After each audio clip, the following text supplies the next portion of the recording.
666. The number of the beast. It's a huge part of superstition in the Christian world because it's considered satanic and associated with the beast of Revelation 13. Now, growing up as a fundamentalist Christian and just being on the internet, I've seen many conspiracy theories regarding this number, and a lot of people claiming that something's happening in the world today that revolves around this number, or the mark of the beast, and it's a part of prophecy that is currently being fulfilled in the theory that we are currently in the end times, or nearing the end of the world. Too bad it's all ridiculous. See, the book of Revelation is very enigmatic. Nobody really knows what it means. Nobody really knows how to interpret it. Not even scholars agree.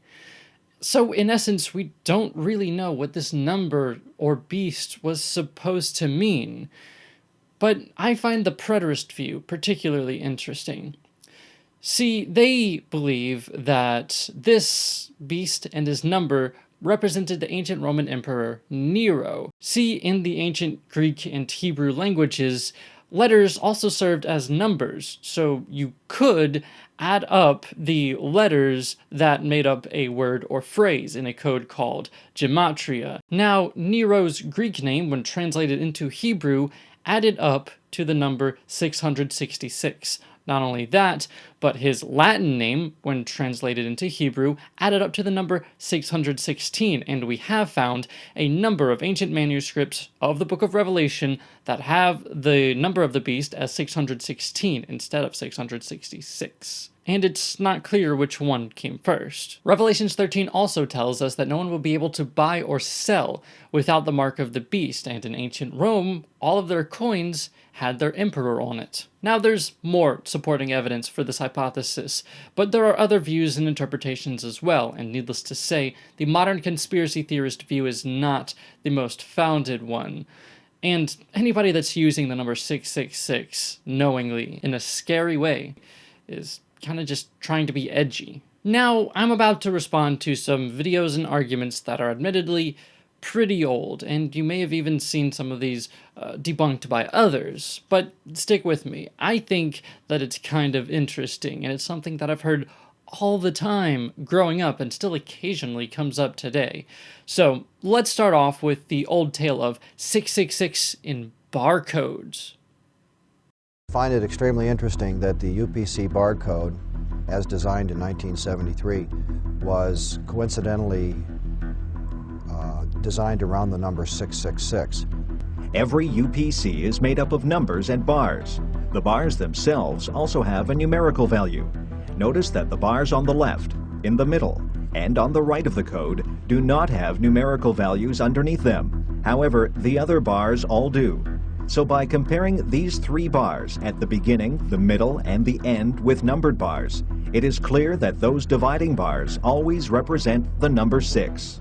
The book of Revelation tells us that in the last days, no one will be able to buy or to sell without the number 666. Despite the protests of industry insiders who claim that it is all just a coincidence, the fact is that virtually every product sold in the world today is sold with the number 666 built into it. And this is simply not true. Here's how UPCs work. Each number consists of 7 modules. Now the number 6 consists of a bar, a space, bar, space, space, space, space. At least when written on the right of the barcode. It's inverted when it's written on the left. But as far as the machine and the code is concerned, the last 4 spaces are just as important as the first bar, space, bar.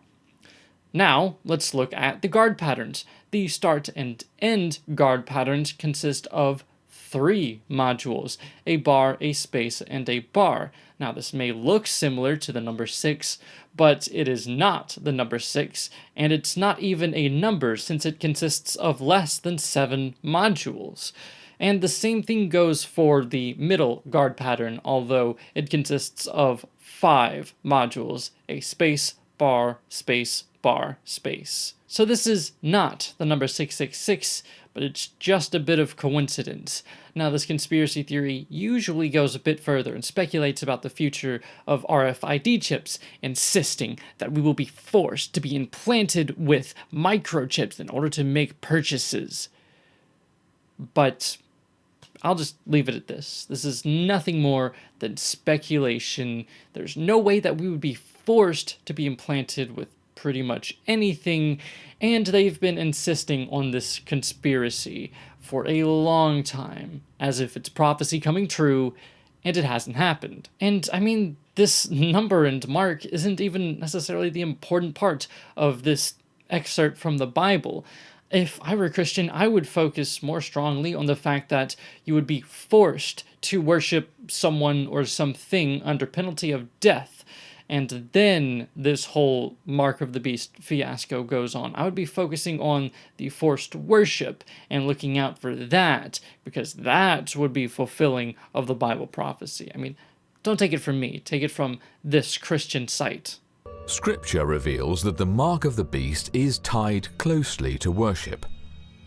And he had power to give life unto the image of the beast, that the image of the beast should both speak and cause that as many as would not worship the image of the beast should be killed.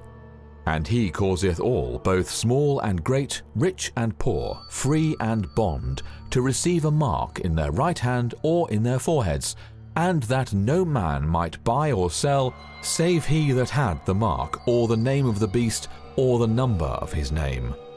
Revelation chapter 13, verses 15 to 17, King James Version. The mark of the beast is not as simple as some RFID chip, barcode, or tattoo. It's not any form of advanced technology. The mark of the beast is imposed over the enforcement of false worship. Exactly. And if we're following the book of Revelation, then until a number of mythological creatures take over the world and you're forced to worship a dragon by a beast that comes out of the earth with lamb horns and that speaks like a dragon, then I wouldn't really be concerned about the number 666 or anything similar to it. And if you don't think that those parts of the book of Revelation are literal, then I ask you, what makes you so certain that the details of the mark of the beast or the number of the beast are literal? During this time, the Pope will be elevated to a position of global dominance. He will be mankind's representative to negotiate peace when Satan uses his demons to make it appear aliens have invaded the world. Okay, alright, I never said they were sane, okay? We're in the crazy part of the internet. Speaking of which, let's move on to a bit of a classic, the Monster Energy Lady. Look at your M closely. There's a gap right here in the letter M. It's never connected. So you go into Hebrew. The letter Vav is also the number 6. Short top, long tail. Short top, long tail. You could have here in Hebrew 666 on the can. Or maybe it's just an M that's stylized to look like it was ripped out by claws. Maybe it's just a logo that you're overthinking. Look, Hebrew numbers didn't work that way. They didn't use digits the same way we do. In Hebrew numerals, you would add up the digits. So this would not be 666, this would be 18. Or just a logo and you're crazy. But my interest is the word monster. What do you see in the O? By God, you're right, it's a phi. There's a cross. Okay. What has Christ got to do with an energy drink, let alone the name Monster? Nothing, except that you're crazy and misinterpreting coincidences.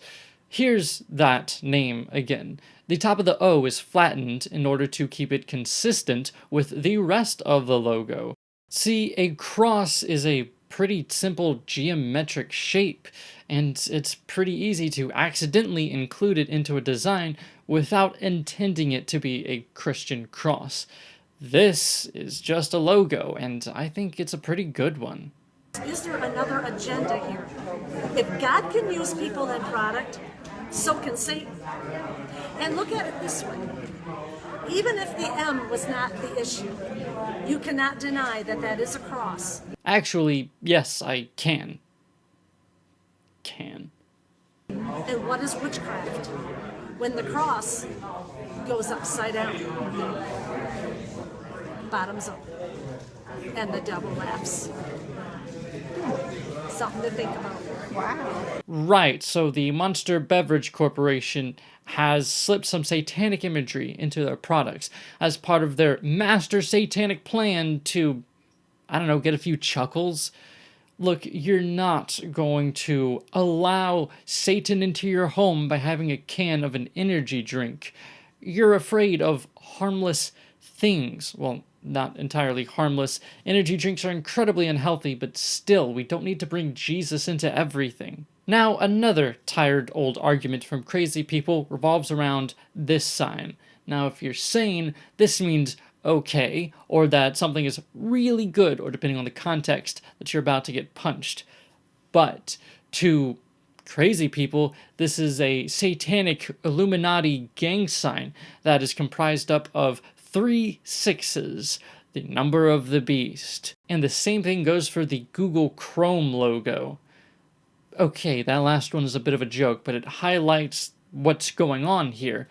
This is essentially just a circle with 3 lines jutting out of it. So while not as simple or common as a cross, it's still pretty easy to make this shape or design without intending it to look like a 666. And if it does, then that's just your interpretation and imagination. So, there you go. I hope you enjoyed. This has been some tired old conspiracy theories debunked.